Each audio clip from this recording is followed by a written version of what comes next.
medical speeches. A few of them made me cry a little. But my name is Ishan Hiranan. The patient you just saw was suffering a seizure. This is a true story where there were many surgeons in the room, but none could remove the dreaded tumor from the patient's brain. Finally, a renowned neurosurgeon rushed into the room and saved the operation and the patient's life. His name was Dr. Sanjay Gupta!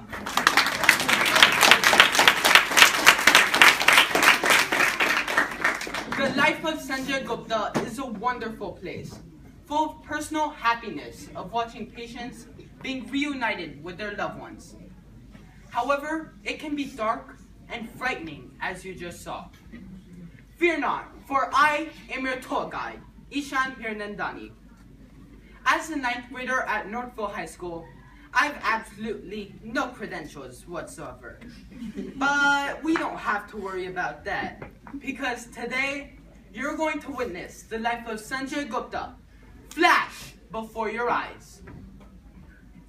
In order to do that, we have to get a better understanding of Sanjay.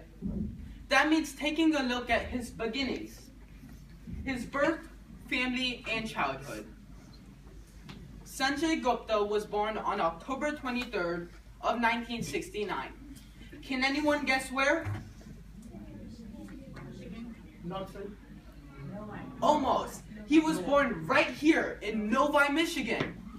He lived with his parents, both engineers for Ford Motor Company, and his 2 brothers, one older and one younger.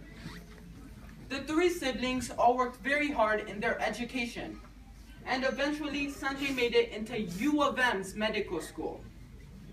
From there, he received his Bachelor of Science and Doctorate of Medicine degrees. Later, he completed his residency at their hospital. The question is, why? Most people ask Sanjay, why did you want to become a doctor? The answer lies in his youth life. In Sanjay's mid-teens, his family faced a life-changing medical crisis when his dear grandfather suffered a stroke. Sanjay sat by his grandfather day and night, wondering what he could do to help. Meanwhile, he was mesmerized by the neurosurgeons and their fascinating work. From that point onwards, Sanjay wanted to become like them, to help save others from the clutches of death, just as they had done with his grandfather. As fantasy became reality, Sanjay Gupta became successful in all areas of life, primarily being his work. After completing his residency at U of M's hospital, he taught and worked there for a short period of time. His writing in college newspapers became widely read, to the point where he started writing medical speeches for the then First Lady Hillary Clinton. These 2 fields collided on a trip to Atlanta for an interview for a position at Emory University and Hospital. While at the airport, he bumped into Tom Johnson, CEO of Cable News Network. Cable News Network is otherwise known as CNN, and the 2 had known each other from their work at the White House. Because of this, Tom immediately offered Sanjay a spot as CNN's chief medical correspondent. Sanjay accepted both his offer and Emory's offer as a neurosurgeon. As if all this was not enough, Sanjay has a fantastic family waiting for him each day after work. He's married to Rebecca Olsen Gupta, a family law attorney, and together they've had 3 children, Sage, Soleil, and Sky. Now, Sanjay may be living an ideal life, but no one is perfect, not even Sanjay Gupta.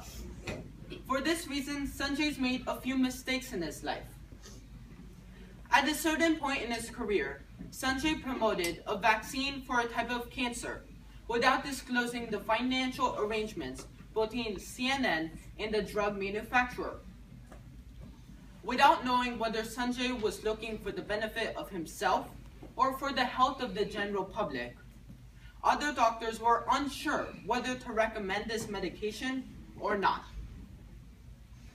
Another time in his career, Sanjay promoted many types of screening. Later on, this was proven to not always be beneficial to the patient.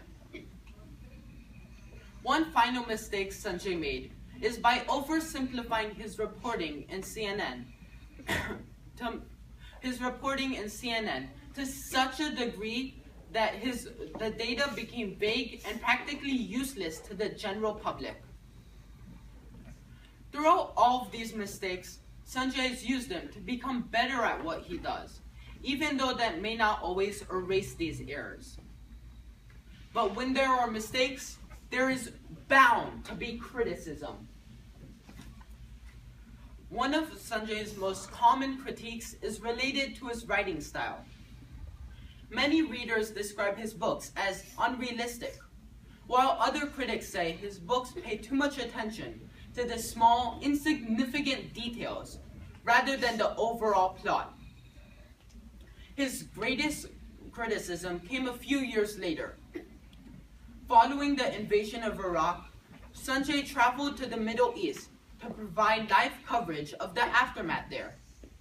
While in Iraq, he performed surgery on 5 injured Iraqi soldiers. His viewers erupted in clouds of protest, stating he should not have helped the enemy. Sanjay's reply was no less, as he came back with, "There's a different set of rules when it comes to saving lives. Nowhere does it say that your credentials are a bar to your humanity." Sanjay may have won that war, but not all wars are meant to be won. For this reason, Sanjay still faces rejection in his lifetime. One example of this is when he was being considered for the position of Surgeon General of the United States. Though Sanjay is the personal favorite of many people, quite a number of people sent in letters in purpose to remove Sanjay from this consideration. In the end, Sanjay himself backed out of the competition, stating he wanted to spend more time with his family. Though ineffective to Sanjay himself, this showed the world that most people would not like Sanjay as Surgeon General of the United States. Another rejection Sanjay faced was when he was trying to get his books published. I have not mentioned he's also an author. His books were not published immediately, but with persistence they got published and became very famous. One of his current rejections deals with marijuana. Most people believe that medical marijuana should not be legalized nationally. However, Sanjay believes that marijuana should be legalized for medical purposes only. At the moment, he does not have the majority vote on his side, and for this reason, Sanjay has not been able to legalize medical marijuana nationally. But he'll continue trying for what he believes is right. Sanjay once said, "I am more convinced now than ever before that it is irresponsible to not provide the best health care we possibly can. Care that may often involve marijuana. I'm not backing down on marijuana. I'm doubling down." Even with all these setbacks, Sanjay has risen to such a high point. A point where he can look back upon his numerous outstanding achievements. After all, who else can say that they've been CNN's chief medical correspondent? The answer to that question, 0. Working as the first and only chief medical correspondent of CNN, he hosts many documentaries and television shows like House Call with Dr. Sanjay Gupta. He's also a neurosurgeon practicing at Grady Memorial Hospital and a teacher of neurosurgery at Emory University School of Medicine. His outstanding work does not come to an end here, for he's also an author of not one, not two, but 3 extremely famous New York Times best-selling books by the names of Monday Mornings, Cheating Death, and Chasing Life. All of these accomplishments have led many people to believe as Sanjay as one of the most accomplished doctors of American history. After all, he has more Emmy Awards due to his reporting than any television host can even think of. And he has a humanitarian award and has been awarded with the first ever Health Communications Achievement Award. Forbes magazine was definitely spot on by naming him one of the top 10 most influential celebrities of 2011. But that's not the reason why I chose Sanjay Gupta. The reason I chose Sanjay Gupta as my personality lied in his caring for all people around the world, even if they may be the enemy, like in Iraq. I chose Sanjay Gupta because he wants everyone to do their best. He wants to inspire others to bring out their potential to the fullest. I feel the same way about Vidyanti. Through her class, I've learned to always have 200% belief in myself. I've learned to use my mistakes, criticism, and even rejections to reach as stepping stones to my goals. Her class has shown me that I am somebody who completely believes in myself and trusts my ability to do anything that comes my way. Does not matter whether I know it or not. In the end, I would like to thank a few people.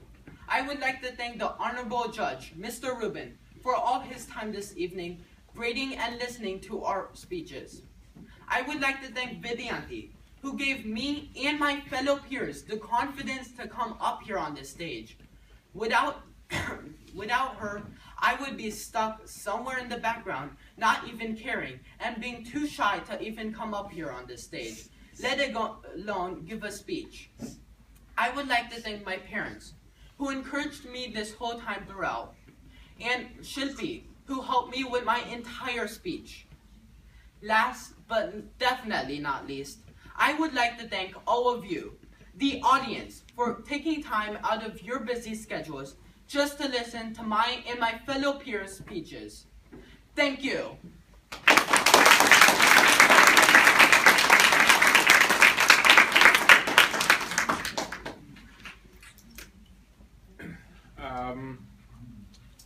What were some of the reasons that people didn't want him as the Surgeon General? As coming from a CNN's reporter, chief medical correspondent, many people believed that he had a bias for CNN's opinions. They also thought that he was too involved in the industry of media, and they thought that, and they believed that he might use some of their advantages and use his benefit, his relations, to promote on those and not give everyone a fair chance. Now you said that he favors legalizing marijuana for medical purposes. Two-part question. One, do you favor legalizing it for medical purposes? And secondly, how do you feel about Colorado legalizing it for recreational purposes? I believe that everything should be used in limits. So that's why, for recreational purposes, I believe that marijuana is still a drug and it's not always good, especially if you overuse it. But as for legalizing it, I believe it should be legalized, not for everyone to just grow in their yards, but for doctors to use at their discretion. Because everything can be great in a limited quantity. Even if you drink too much water, it's going to kill you someday.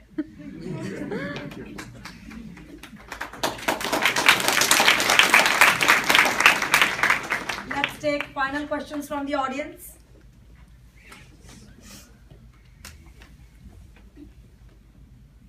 Go ahead. So, do you want to be a doctor as well?